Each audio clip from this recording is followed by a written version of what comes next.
In my accent, denial is a river in Africa that I would gladly wade chest deep into and attempt to swim across if I thought I could. And if it swept me away and carried me for as long as a river is, I would one day emerge and turn to see in the space where I left the water barely a ripple, no evidence of a struggle, only denial on the lips of those who can talk of Thailand like nobody has ever been, of Bondi Beach as if it were deserted, of Moscow, Cusco and Rome like they were little villages out past the Statoil station, the cemetery, keeping going until you reach Harney's Tavern, and there 2 kilometres shy of the proposed new bypass that will probably never happen is the rest of the world. Now, the rest of the world is East Berlin to some, motionless in mid-80s madness. Black and white politics mapped as colours in a Weetabix school atlas, handed down 7 times, each with a covering of her mother's worst wallpaper. The rest of the world happens on TV, in newspapers, in other people's photographs, tales and grievances, and then one day it will catch you off guard.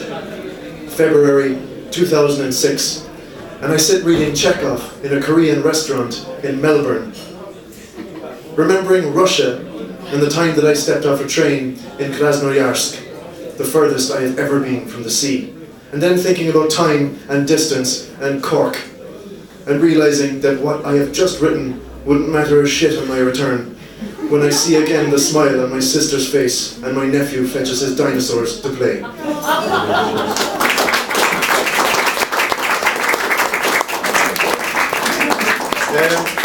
Just to get the Cork thing out of the way, does anybody speak Cork? See, I'm from the country in West Cork, and the Cork city language is completely different. Yes, boy. That's right. Crash course in Cork. If somebody says, "Come here," it means, "Hello sir, I have something to say to you." I will, yeah? No. I'm trying to remember this. I was in a pub killing time once, and this guy started talking to me. That was the end of that. It's a true story. It's called Parliament Bridge. Oh, lovely. You know it? Do you know Parliament Pub? I'll do another poem.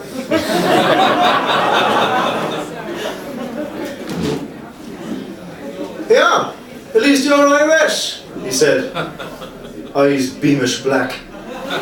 The face that reminded me of Andy Townsend, for no other reason than Andy Townsend's face was the first face that came into my head when he looked at me, and I tried to avoid eye contact. "City's full of foreigners now," he said, wiping 30 years of stout from his upper lip. They wouldn't be long adding up at $2.85 a pint, and that, for sure, was neither his first nor his last tonight. I wanted to tell him, though, that I was actually English. 10, he might say.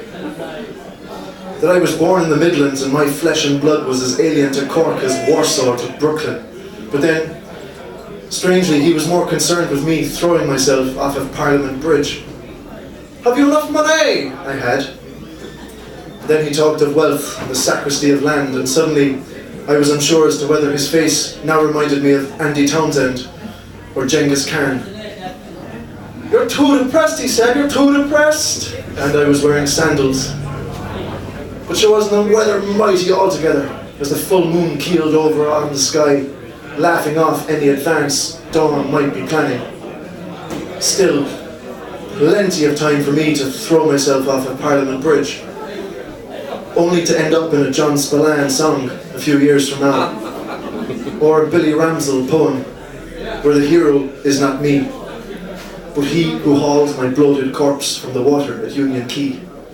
And sure, if I died here tonight, then you could bury me beneath these creaking floorboards, so I could lie and listen to men like him craft cavalries from nights spent on park benches in London, from all the bricks that have bent his back, from the misfits of the Irish economy who would look at a man sideways for talking to me as I stopped to admire the flicker of the South Channel from the wall of Parliament Bridge.